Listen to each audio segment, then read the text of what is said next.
la capitale de la République démocratique du Congo. Seth Kikoun, le président de piste pour l'émergence du Congo, a été interpellé ce matin à l'aéroport de Ndili en provenance du Kenya. Il faut rappeler qu'au Kenya, il était allé assister à une réunion de quelques opposants qu'avait convoqué Joseph Kabila Kabange. Après leur séjour, l'homme politique a décidé de rentrer. Son passeport a été confisqué avant l'interpellation et jusqu'à maintenant, l'adresse qui se trouve est encore inconnue. On a essayé un peu d'entrer en contact avec l'un des membres de son parti politique sans succès. Alors, la question demeure, qu'est-ce qu'on reproche finalement à cette Kikoun? Bras de fer politique désormais visible, Daniel Bumba, bout de la question orale sur protection du bureau selon le député provincial Obé Mukamu, élu de Mungafula, qui veut engager cette fois-là une motion de censure contre le gouverneur. Kinshasa, Magloire Kabemba, ancien ministre de l'Agriculture dans le gouvernement provincial de Kinshasa, encore une fois de plus, il est rebondi avec ce gouvernement de Daniel Bumba Luba qui comme ministre de Finances, Économie et du Numérique dans l'exécutif provincial. Kinshasa toujours, Daniel Bumba nomme Eli Luba, directeur de cabinet, et Israël Moutala, secrétaire exécutif du gouvernement provincial. Affaire Honorine, il faut rappeler que cette dame a été arrêtée dernièrement au braquage qui s'était effectué au Peu Victoire dans la banque d'ailleurs. Mais la question que je me suis posée, on a balancé les images de la caméra de surveillance, on a vu la dame entrer seule dans la banque, mais on se pose la question, ses complices étaient où? Et les clients ont été interpellés. Là, il faudrait qu'on bloque tout le monde. Même le client à ce moment-là est suspect. Même les gens qui étaient tout autour de la banque devaient également être interpellés, puisque au cas par elle, malgré les investigations et des démarches sont encore en cours, on attend. On a suivi quelques jeunes de la diaspora congolaise. Moi, je n'ai jamais été là. Qui n'a pas tenu puisque héritage lorsqu'on fuit les pays, c'est-à-dire on se reproche de quelque chose. Ça c'est très bien. En dehors de Kinshasa, la capitale de la République démocratique du Congo, sur les antennes de Show TV, Batata, Bandeko, Batal, Mbote Kodo Malam, Nakata Manaka, Mukolo Malelo, Toaliko Sukisanango, Poso Eye, Ponako Bandela Sukolo, Makambo Masika, Namikolo Mizali, Koya. Je crois que tout le monde, tous à la main, 2-2, fort malheureusement, l'un a décliné l'invitation à moins de 10 minutes.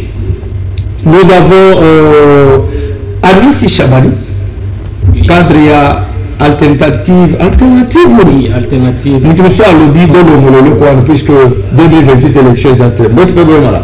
Ah, mbote ndeko journaliste. La pesi mbote na bakongomani ba surtout ba isika bazwami ba kolanda ngai. Nituka ya Goma, nituka Isiro, na nituka Mahagi, na Kindu, na Mbujimai, na Tchopo, partout en tout cas, je vous aime beaucoup. Nous avons que le Congo comme étant notre patrimoine commun, il faut te protéger, il y a un rendez-vous là comme des coutumes, et on doit répondre à l'invitation par le Congo. Et Congo Zali a dit sur Motuya, on ne jamais pour Sakana. Merci. Tous allez payer à Congo, ingénieur à l'IGS. Je rappelle qu'il est le coordonnateur national de puissance de Vital Kamere et cadre de l'INC. Notre problème là. Mbote mingi ndeko journaliste na sepeli lolenge osila bon kopesanga lokasa ebengi singala na se présenter na miso abayi banso bazali kolanda biso na bandako na pesi mbote na ngai ya liboso na yeyeme oto bengi l'homme de raccourci honorable président Vital Kamere place azali na pesi mbote na ngai na SG Billy Kamba les 5 étoiles mokengeli ya parti na pesi mbote na o bongo bazali kobenga Libende ya kilo, confiance du chef, donc moi Nandaku, pour Babing na combo excellence et Meboji Sangara. Merci. Vous allez payer la confrère journaliste Mara Mandata, je rappelle qu'il est analyste politique indépendant. Votre Merci beaucoup, mon amour Benoît Tumba, et merci surtout pour l'invitation. Après, si vous débatteur, nous surtout à Mbote, et puis on a profité de l'occasion, après, ça va nous surtout dans la Bisso, Goma, Bukavu, Chou, Massis, après, c'est Mbote, et puis on a profité aussi de l'occasion pour la Colombie, la embouteillage, la ville, professeur Kinshasa, et la situation déranger Bisso Bakinois. En tout cas, nous aussi une autorité compétente, mais mesure qui mettre quand même fin à la situation où il y a embouteillage qui est quand même avantageux pour la bicho Bayimboka. Merci beaucoup. Tokobeta et le monde a invité à mon solo matali insécurité en RDC, cause et solution. Aussi le bon a été mon collègue la victoire et Yindaki de 9h à 14h par rapport à braquage. Un coup de chapeau à la police nationale congolaise, un coup de chapeau à nos forces armées de la République démocratique du Congo. C'est ça il est que tu sais. Ce professionnalisme, il y a même des milliers. Quoique c'était dur, mais on n'a pas enregistré de morts. Quoique c'était fort, merci également au commandant de la ville, Israël Kant, également au repère de l'intérieur, maître Jacqueline Saban, dans service compétent, et qui la victoire, j'étais sur place. Mais là, on a constaté que les gens qui ont essayé de sécuriser le peuple. Namonaki Bayimboka Bazalaki à l'insécurité, Batelemi Baliko Ganga et pendant que Massasi Maliko Beta. En tout cas, un coup de chapeau pour le professionnalisme. Naïmoko Nazaki na terre. Ce qui est comme Salami Malam, parlons Congo et Zali, on a accompagné Bakomisi.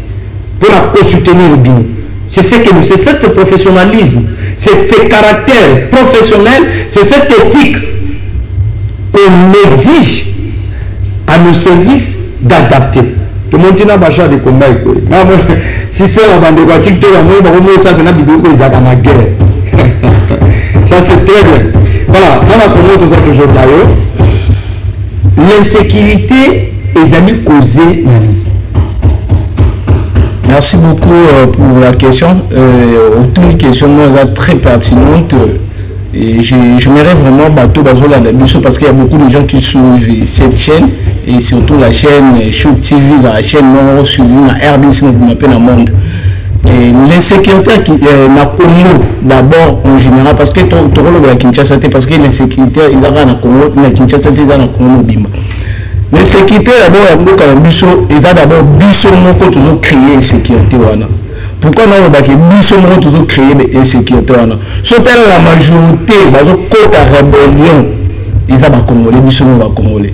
Pour l'intérêt na biso moko donc on dit que nous aussi mamanduki pour lobby comme ministre pour lobby et puis la question est beaucoup de gens qui sont parlement députés ministres qui d'abord rebelles ils ont tué des congolais les Congolais maquillés et belé.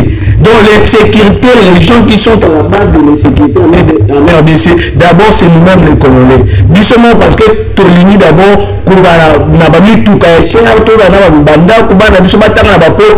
sommes à la base de l'insécurité à Congo, nous sommes aussi à la base de la destruction à Mboka Nabiso. Parce que comment un Congolais ou à l'Imbo on y est à l'élection pour que déposer candidature pour pour la presser pour que âge au pouvoir lobby banana qui n'a pas poto batanga malamu a soma mituka kitoko et puis ala pena banda kitoko et ça bien et je profite aussi de cette même occasion à connaître di sabandi konyo surtout au hasard la base de structure ya mboka na biso au balinga kosima manduki pour que lobby parce que tout le monde déjà beaucoup, je ne vais pas citer les noms ici. Au hasard, les députés de le Parlement, déjà pour les rebelles avant pour la politicien. À comme les rebelles, Boulobi, comme candidat, député, candidat, président. Tony Bilokwanate. Insécurité dans beaucoup d'ambitions, en tout cas, toujours déploré. Kinshasa est en insécurité. La RDC, nous sommes en insécurité. Ce qui se passe dans la partie est de notre pays, et ça, la biche passe. comment nous se retrouver au normal, une partie de notre pays est occupée par les rebelles. Nous sommes à Kinshasa, nous sommes au normal. On trouve que non, la vie est calme, mais nous surtout est calme. Mais nos frères qui sont là-bas à l'est, ils ont souffert de la population est saline pendant que c'est ça, la solution. Mais c'est ça, les autorités, ont interpellé l'autorité, ils ont droit à sécuriser, à sécuriser le Mboka. Merci. Sécurité en Mboka. Plusieurs pensent que cause de l'insécurité dans Mboka Nabiso sont encadrés et sécurisés, protégés, augmentés par les politiciens. Puisque la partie politique en Abino, à un certain moment, va incider dans un rapport pour la Kosa la Babaville. Est-ce que vous pensez qu'il y a une Koka na Bongo? Oui, ndeko journaliste na sepeli na mutuna makasi ya kitoko pesingai na koloba bongo insécurité otolobeli les alliés loko mo te tokoki kolobela yango na pete parce que tozolobela o babengi ba vie ya bato tolobela insécurité te tolobela yango lokola neti tozolobela soso oyo bazobokola esima ndako non insécurité bato bazali kobungisa bavie eza kaka insécurité te oyo tozali komona politiki to ezali armée non insécurité oyo tozali kovivre na kati ya mboka na biso lelo ezali insécurité alimentaire ezali insécurité même sanitaire ezali insécurité na baniveau mingi mpe makambo ebele ekoti wana na kati pamba te eloko moko nga nazosenga mpe nasenga na bakongomani mikolo nyonso tozali kolekawa tokolongaka bongo insécurité te po esengeli na biso ntango tozali koyemba insécurité esengeli bongo mpe tokanisa sécurité na biso lolenge kani tokoki kosala po tolonga fleo oyo ezali kobomisa bato mpe ezali kozongisa mboka na biso mbula na mbula ezokozonga kaka nsima mpona likambo moko oyo tobengi insécurité yango wana nga nakopesa toujours conseil comme nalukaka kosenga na bato nyonso nasengaka professionnalisme na armée na biso eloko esalamaki lokola olobi mpona braquage ya banque mwana mwasi wana makambo bakoba bakonzi na biso to basoda na biso basali ye ezali bongo professionnalisme te boni ekosalema bongo na kati ya capitale mena na este kuna place bakamera ezalaka te esalamaka ndenge nini esalamaka lolenge kani yango wana nakosenga ete tomonaka biso nyonso libanda ya mboka lolenge kani tolobaka o policier akangaki congolais akangaki moto mwindu bamaltraité basali boye ezali bongo malamu te azali moto oyo bosi bomaîtrise azali faible boyeba ndenge nini bokokumba ye po akende korépondre lolenge esengeli na baarte oyo ye asali eloko wana nasenga yango mingi eza kofaire partie mpe na confiance ke ntango nga na komona soda namoni policier nase sentir te naza quand même mpe na sécurité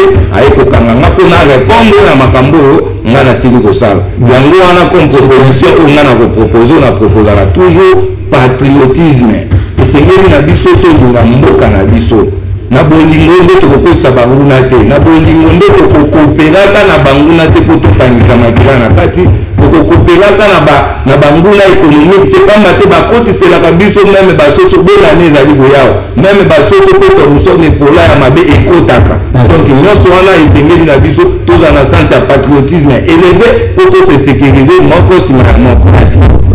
Voilà, pensez-vous que cause va évoquer le plateau Awa et la solution viendra que des autorités? Oui, merci aux journalistes pour nous tourner à ma casse et au Bakongomani bas surtout na bandako. Nous devons savoir que dès lors le président Kabila, l'ex-président a quitté le pouvoir, il a fait la remise et reprise avec l'actuel président à qui l'obligation surtout vis-à-vis à l'État congolais. C'est-à-dire on ne doit plus être exigeant vis-à-vis du président Kabila, de l'ex-président Kabila.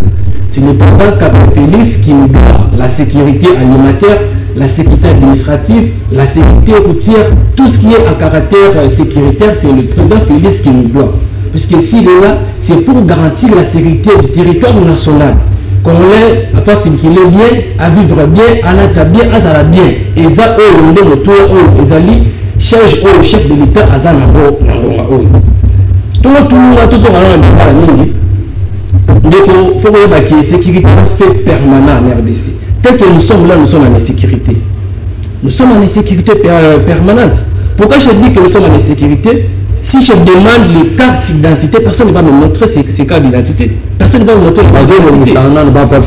C'est-à-dire que nous sommes là, nous sommes en insécurité. Du point de vue administratif, nous sommes en insécurité. Puisqu'on n'est pas muni de nos cartes d'identité. Si vous partez en Europe et que vous présentez que vous êtes citoyen congolais, la première des choses qu'on va vous demander, c'est quoi? C'est de montrer votre pièce d'identité. Contrairement à nous, si nous partons là-bas, on montre quoi? La carte d'électeur. Or, ce n'est pas une pièce d'identité, ça déjà c'est une insécurité. Pour le pays à Wandeko, cause de transport, l'État de tarif, il paye un petit magasin 500 francs. Mais on a coûté 1500. Ça, c'est pas une insécurité, c'est une insécurité. Le mec qui nous doit cette sécurité, n'est-ce pas, c'est l'État. C'est-à-dire, pour ne pas monopoliser la parole, la faute ne revient qu'à l'État.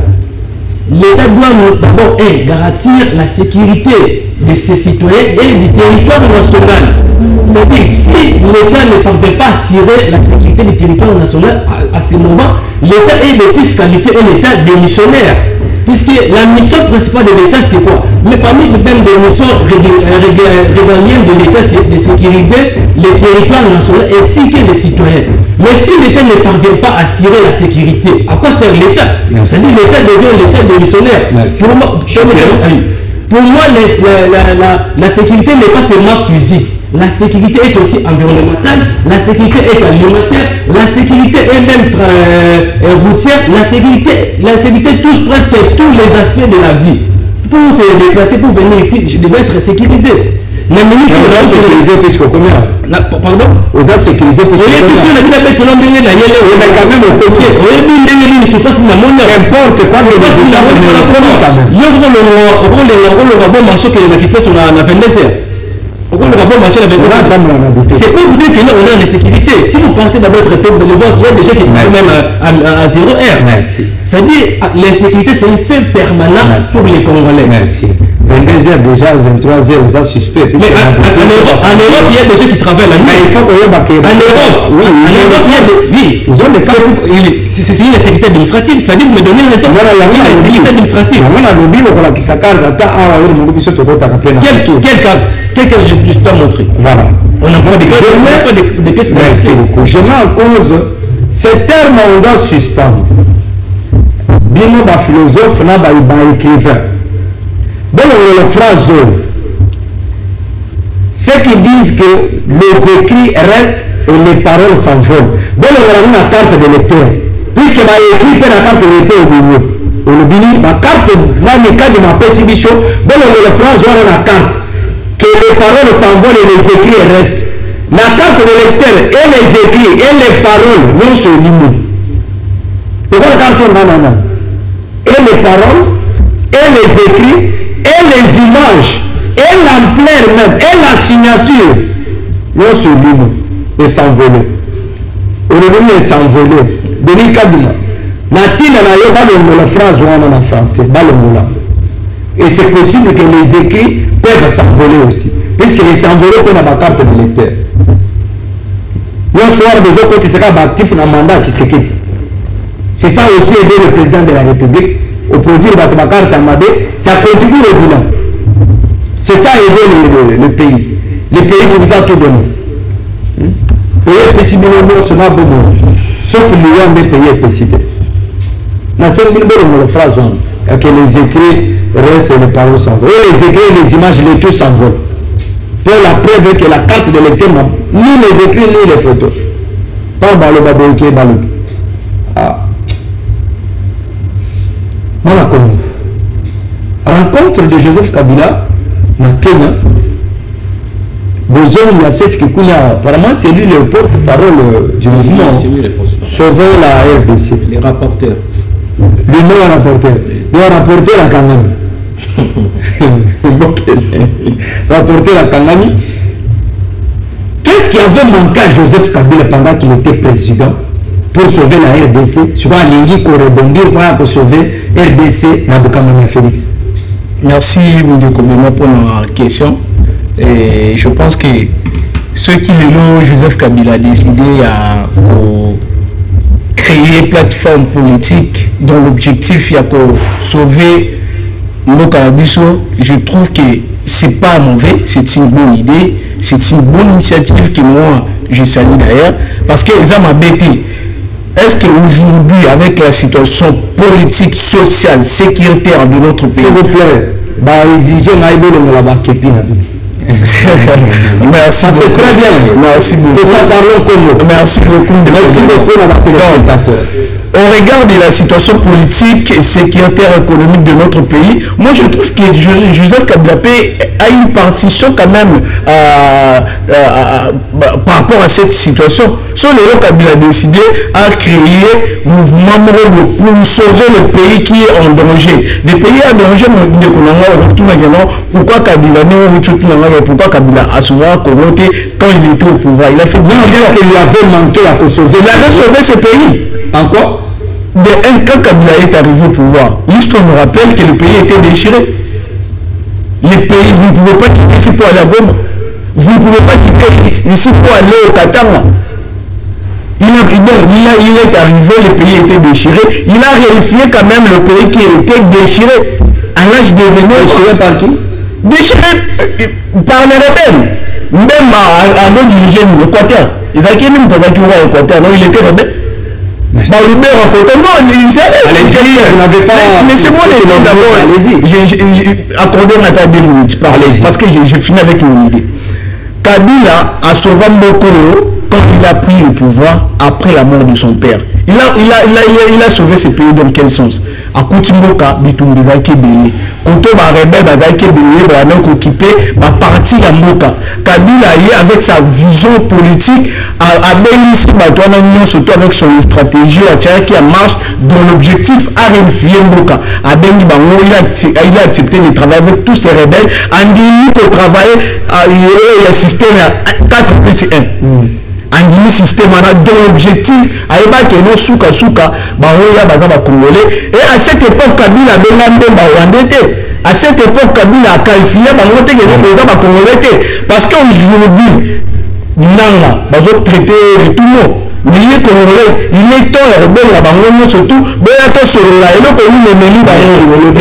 On dit que na 1+4 Kabila bengaki rebelle selon vous. Oui, Mbemba avec le vice-président. Qu'importe. Oui, il était rebelle.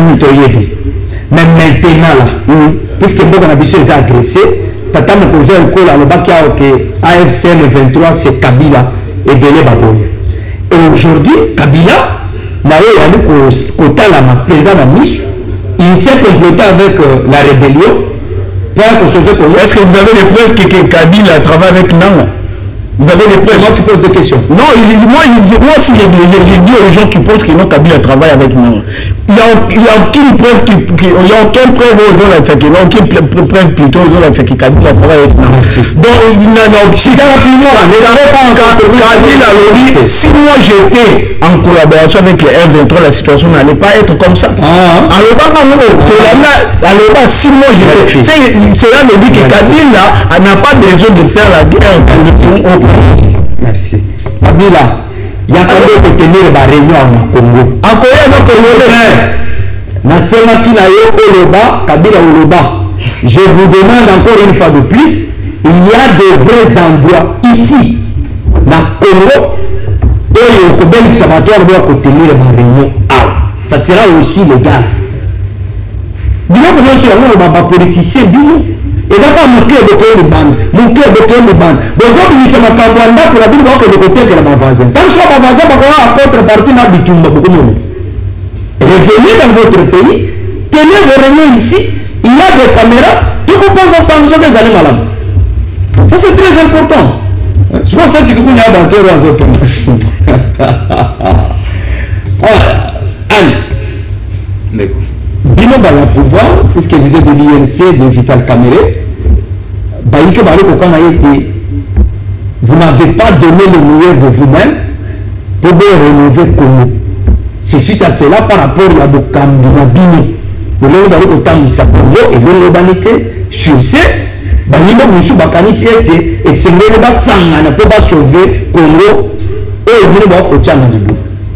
Merci beaucoup Namutuya Malamu aussi Libongo Nako Kozengai nakozonga moke mpona ndeko na ngai ya misi le jeune kilela nayebisa ye kaka eloko moko ya moke na makambo auti oloba nakosenga yo ndeko na ngai ya misi oyeba ete sécurité na biso ezodépendre mpe na biso 4 ndenge tovandi awa même na bacaméraman parce que sengeli to se surveiller koki kaka te totika yango na mbula matali ya solo ete bango bazali mutu mais mokila mpe po eningana bien sengeli ezala commande mpe na mutu po oyeba ete sécurité même ya bavoisin place tovandi soki ngai na sécurise yo te na kokotisa banguna na nzela na nga mpe baye kosala yo mabe na kati ya ndako na yo place olalaki nao na bokimia nyonso alors nakokota na deuxième nini mpo esengeli ayeba ete sécurité ezala bongo ka charge ya motu moko te sécurité ezali biso nyonso mais dans la main esengeli tosangisa maboko yo batelanga nga mpe nabatela yo totikaka aspect oyo nalobaki ya très important ya traîtrisme ya kotrahir mboka ya kokendaka kosangana na banguna mpo bakotelaka biso batangisa makila c'est très important nakopréféré na makambo ya bandeko na biso baoyo baponaki bango moko nzela pamba te kabila akendaki moto abenganaki aza te lelo wana komosala baréunion Goma nazalaki apesa biso bacompte rendu ya babiloko oyo alosalaki baconsultation ya Goma ti lelo namoni te à la place oyo nga nalobela makambo oyo na maîtrise te ya Nairobi nakopréféré nalobela bauniversité ya Mbujimai nakopréféré nalobela banzela oyo ezali kotongama awa nakopréféré nalobela sécurité mokonzi ya mboka azali. Ce sont des trucs puisque les autres sont éthique na biso. Bah sujet on a tindeli c'est sur ça que vous allez répondre. Ne m'évoque pas ma cambia. Nazo c'est la image à ma université. Pendant que ma université les autres ont m'ébélé mais emploi exacté. Emploi exacté. Mais c'est quoi tout le bani? Non, puisque thématique on a mais j'ai pas la base de thématique que vous m'avez. C'est ce que je vous pose la question. Qu'est-ce qui se cacherait derrière démarche il y a Sauvons la RDC? Mais Sauvons la RDC, on a zo répondre. Il faut qu'il tout passe. Mais na ko préférer na lobela mingi. Tanga na yemission déjà que makambo eleki na Nairobi. Ngai coordinateur ya PVK au cadre INC nazali ko maîtriser yango te. Ezali très important to lobaka likambo oyo yo maîtriser na maîtriser makambo bon université na maîtriser na moni ba image za wana téléphone nga mokonzi auti ko inaugurer batutu ba moni yango na kokite na papa mais il y a des billets sont maîtrisés na pesa yo ba image donne-moi les adresses à ba université là non na quel jugement était mais on a dit que yango nde nazali ko maîtriser parce que na moni université na moni ba entreprise opesa nga pe entreprise place entreprise ya kosala bakaro ezali entreprise place bakaro ezosalema nayebi yango mais nayebi nasilaki kosomba bakaro eza na maluku eza place tel eza place tel mais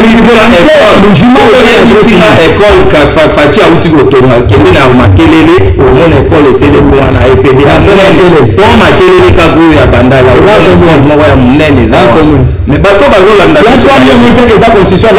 makelele papa élection anarchique basali hôpital basali école mibale bakende kotanga tozana Chibang, Bandal Chibang, c'est ça non? Oui. Tozo plus à la poto le capot marqué. En droite non? Avant au Kokatsa. Oui. Avant comme station. Oui. Ou l'équipe qui oui.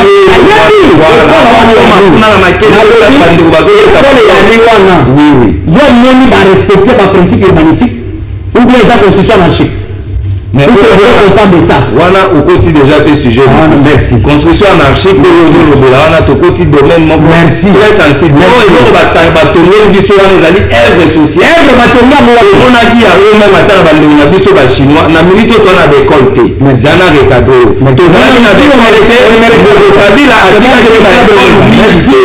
Tozana bana rebelle ko bana ko na école baza entassé. Ce que c'est les biso to na école place on a lomba ko bana na biso ba merci beaucoup anarchique te tomonaki covid-19 bachinois batongaki bahôpitaux même na baterrain ya bale batongaki. Merci mais la main ici on ne recadre pas, c'est moi qui recadre, ça c'est très important. Place wana na lekeli wana inondation esalamaka wana trop naza expert te baexpert boke Daniel Bumba kenda bandeko babukaka bandako ya bato baleki na are ngalienu bato bakolala libanda liboso ya entrée ya président de la république bato nyonso bakonezela DGC bamoni bato baza wana ebele na telemi na tuni balobi ke babuki biso bandako towana bisika kokende te bazolala na renga lelo bato bakendaka DGC bayebi balie ozokende pa faci bamama bapapa balali wana nana depuis au-delà de 5 jours naleka bango wana nana trouvé solution na ntina na ba c'est ça le peuple d'abord très important mwana konga misi bayimba mosu bakokana ke bino bozosubir coup ya opposition teli de fait c'est le kabino na kokangama na opposition tabulai bino baya opposition boza kocomploter pas seulement na Félix mais doit comploter contre Mboka. Ma question, qu'est-ce qui avait manqué à Joseph Kabila 18 ans au pouvoir, il y a copié ce qui se connaît, il y a malade, il y a Kobundelelo, Kozela ke, Bokoze Kende, aya kosangisa bando komisusu po ba ko sauver ko musiko ko mo ezayo wapi. Oui, merci Ndeko Amai, parce que ça va pas l'avoir, je suis ancré. Hésité hein. Ouais. Les conseils, nous répondre d'abord au débatteur. Le débatteur, Giresse, jeune qui est en tout cas dans la solution, il y a la place, il faut que la solution. Il faut rappeler Giresse que dans le livre à Thomas d'Aquin, l'héritage. Pourquoi est-ce que c'est l'héritage? Pourquoi? Nous sommes presque d'abord ils ont assuré sécurité. La mission de base, sans créer c'est pour que l'État assure la sécurité. Nous avons assurer la sécurité. L'État a une mission de assurer la sécurité du territoire national ainsi que les citoyens. Nous avons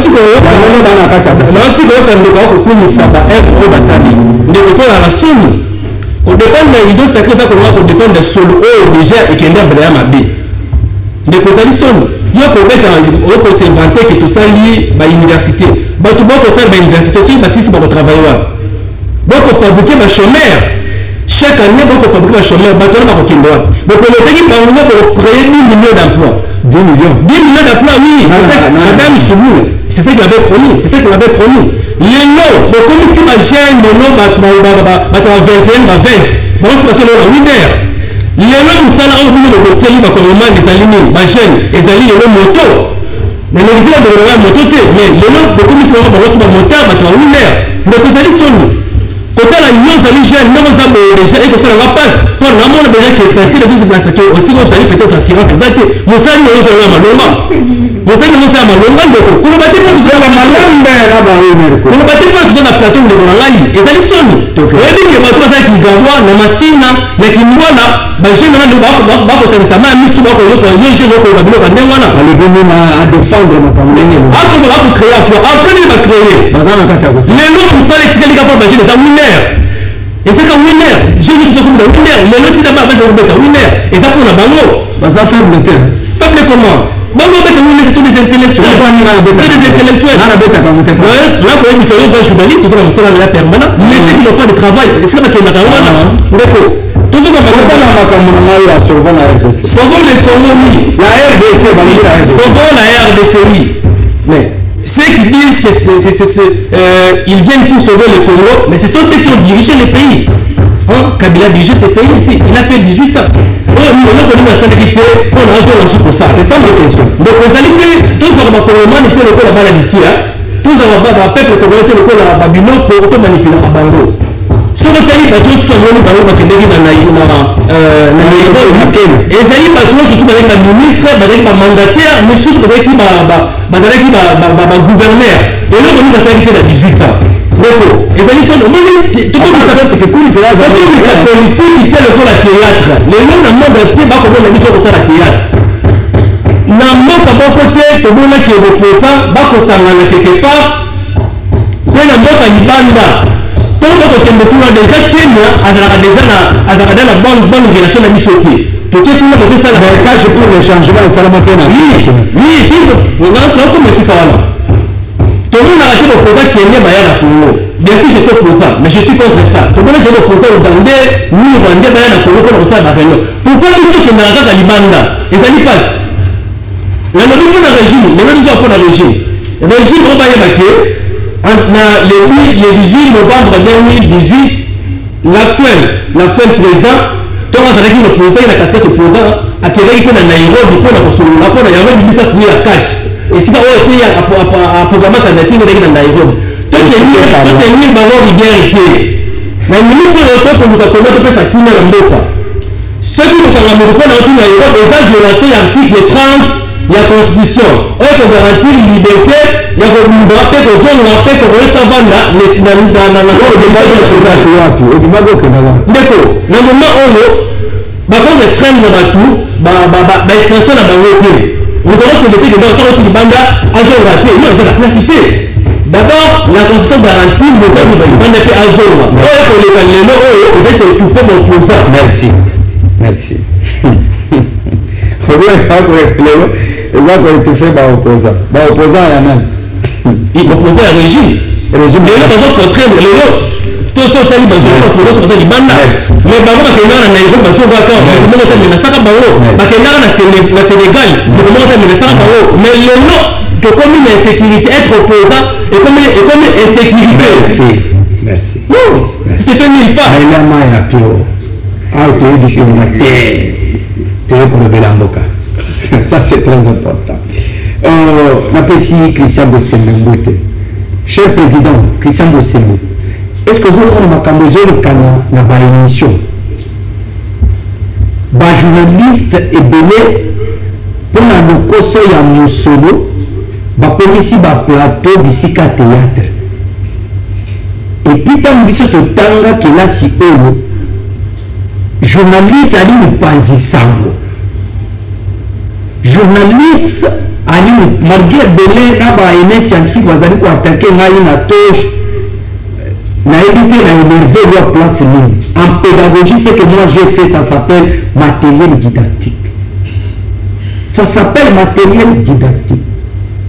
Fait mon ngai yani na couleur ya drapeau ya mona de baki et moi réussir sans toutefois trahir la RDC. Na complotaka ata na ndoto contre Mboka Bakoko. Et je dois faire ce travail en respectant l'éthique et déontologie. Mais bien, les Canada, émission te comme ici, et dans ces pays, c'est comme si nous avons fait la Canabanzela. Dans le monde, on a l'éducation, on a plateau. Les journalistes, mission, on a besoin de choses. On a une mission, on a attaqué les journalistes, on a une mission, on a attaqué son paca. Donc, comme on a TikToker, on a TikTokers. Là, c'est à côté de cette formation à Bayimbo qui est là. Donc, comment on peut mentionner les talabis. En tout cas, recadrer ma cambre Christian Bossembe. J'aimerais voir que même quand on a un plateau, dans les bandes Congo, on analyse ma cambre, demande à l'AI, il y a eu que tu limiter quand même l'éducation, il y a des bandes, tout le monde. On peut gagner de l'argent même en analysant très bien la situation. Il y a eu comme ça, il passe. N'a pas aimé scientifique au bateau, tu m'as dit qu'on un modèle. Téléphone de cette génération, tu allez comprendre ma cambo. Tu as un mécanisme dans la messe. Tu comprendre ma vie. Donc, il y a une éthique et une déontologie. Mes chers aînés scientifiques, il y a une déontologie et une éthique journalistique. En tout cas, besoin de l'envoyer tout le temps et qu'on a l'honneur. Mon Congo, parlons de cette question de taux d'échange. Bayi ndako, locataire, bakomi subir pression ya bailleur. Tant que dollar ezalaki likolo, bakolo bandako babandaki kosepe. Dollar ekiti bazo exiger locataire bafuta kaka na to ya likolo. Et je félicite quand même la moni mouvement échangé côté à bakambiste. Taux économique aux ala 21 522, 22 523. Peut-être le Félix Antoine Tshisekedi de Maboko, gouvernement Judith de Maboko, ndenge bavandi basangani, puisque de $1 ekiti boye, peuple a se retrouvé. Le peuple d'abord en marche. Vous avez 1 minute 30 secondes. Avant de répondre à la question, nous d'abord recadrer Kouroutou Nangaï, Ali Gires, le coordinateur national ya puissance Vital Kamerhe, pe cadre ya INC. Mais aucun de Konanga ya uti koloba awa titre belé Kabila a tika ba école Kabila on fait pas le bilan de Kabila de Tshisekedi. Non, nani na recadrer parce que président Naye il a travaillé avec Kabila. C'est que ton Kabila a échoué, c'est que Kamerhe peut échouer. Le choix est clair. Parce que Kamerhe a travaillé avec Kabila. Et puis Kamerhe peut continuer toujours à travailler dans la Tshisekedi. Et son bilan est toujours négatif. Il y a Kamerhe. Et c'est Kamerhe aussi qui a détourné l'argent il y a 5 jours. 107 millions de un Congolais sérieux, un Congolais sérieux ne peut pas soutenir Kamerhe. Non, s'il vous plaît, je vous dis la vérité. Je vous dis la vérité. Je réponds à la question. Alors, dis-moi, Kamerhe, avant qu'il a et l'autre comme l'âme au Kamerhe à Salam beaucoup politiquement. On répond non.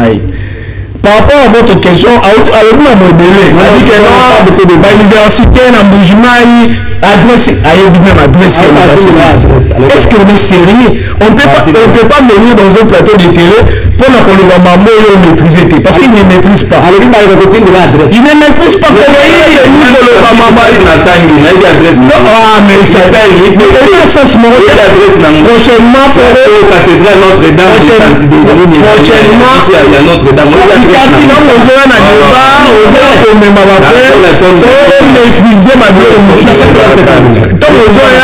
Je réponds à votre question. Alors, il gratuité enseignement. Gratuité, nous les avons beaucoup. C'est gratuité, nous les avons beaucoup. C'est quoi la qualité d'abord de l'enseignement à Banabazo? Quel niveau ya bana au aussi ça va diplôme quel niveau na bao taux d'échange est-ce que on mesure enseignement et pourquoi Kabila là et pourquoi Tshisekedi s'il vous plaît on ne va pas les non parce que moi j'ai tiré sous Kabila sous le Kabila moi j'ai tiré sous le régime Kabila de ton temps à même par rapport à ma question parce que il n'a pas ta le dollar ba le but dollar est au kita Banque centrale et ici tarif naïe il y a taux il y a dollar c'est 23 mais qui t'a pas marché qui t'a pas quartier autant la mutuna n'a pas taux la nini naïe est-ce que j'en arrive non parce que tant l'état tient taux naïe taux il y a l'état tout avec l'obligation de respecter taux wana baka ba changer nous ba changer nous soit changer na 19 nous soit à 20 nous soit à 23 et puis on se pose des questions parce que moi je suis locataire bazo juger sur ce moment on a franc et na dollar te ba on joue na franc na to ya kala est-ce que nous sérieux l'état joue à mesure ton qui ta dollar na est-ce que joue à mesure par rapport à ce la locataire pour ce que la banda merci les autorités sont sérieuses ça c'est très bien moi na Congo Ali je crois que vous avez une minute 30 secondes puisqu'on nous fait pression programme sur ces amis sinon merci bino na régime apparemment makambo ya bayimbo kelekele bino boko kosusu kosilisa yango te bozali kofixer prix ya garantie mesure d'accompagnement ya transport mesure d'accompagnement le loto ya dollar ekiti mais balocataire bakomo subir sous pression ya bakolo bandako ke bafutaka bango na bato ya kala mécanisme ezali au gouvernement koko kotiana mensi pour accompagner bakongomani. Merci beaucoup. Nous avons une question. Une minute 30 secondes. Nous avons respecté un mingi. Yango on a qui a misi et quoi misi pouvoir que je suis un mot que ça le maca collectif. Mais à insister, n'a pas beaucoup bazar au Kendara Kotanga, je ne sais pas si bazar au Kotanga Ngoapi. Na bibliothèque. Na zoé bisayo, papa, moni biso ba Kongomani, so qui mi beko toto sa qui mi beko.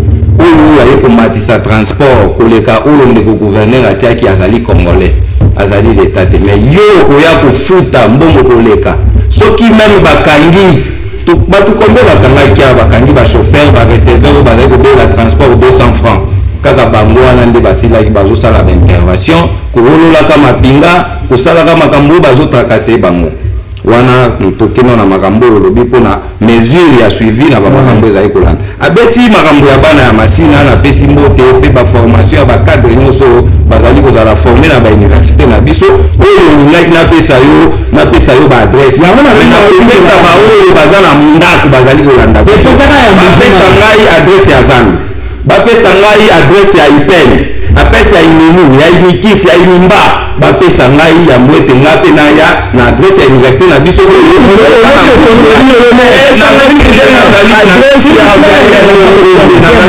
tikanga na laka na 1 minute kokatanga te alobi eloko nini ya malonga oyo kamere ya sili kosala awa na kati ya mboka oyo politiquement na biso ye ndenge aza soki alingaki mata embouteillage oyo ya lelo amataka na soti mouton ndenge aza wana soki alingi ata akima embouteillage amati na soti ya mibale ndenge azali wana ndeko kamere asi akoti na histoire aparticipe na makambo ebele oyo lelo badialogue ebele azalaka na ekonomi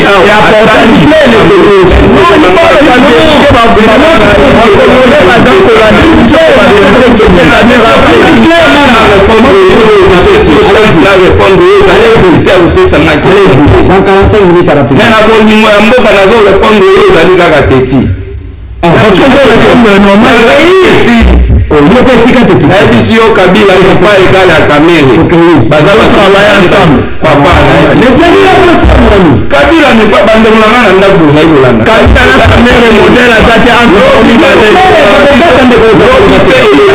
lobi okoloba na biso ete kabila egale ya Félix Tshisekedi eza kamere egale ya Félix Tshisekedi ezali bongo te lobi biso baangana pe oyo tozali kotravaille po lobi pe lokola parti politique nyonso tozala pe tobloke pe magistrature suprême ya mboka esengeli na bino te lobalino lokola Félix Tshisekedi alelaki kamere ekoli agitaki oza bagene te babongo na kokoba to banini tozali kosala napesi courage na bana ya masina bana ya ntangu bazali kobunda chaque jour mpona koluka mpe kosala pamba te na ntango ya kabila oyo ye azali kodefendre bato babalaki bato bavoyageaki bato batongaki e na ntango ya président Félix bato bazobala mpe bato bazosala makosi biso tozali forme te na bauniversité po tozala kaka bademandesengeli na biso totravaille mpe tocrée mosala.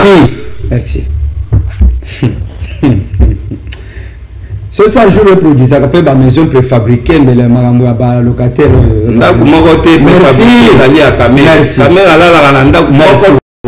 Merci. Oui, ça sera notre dernier mot.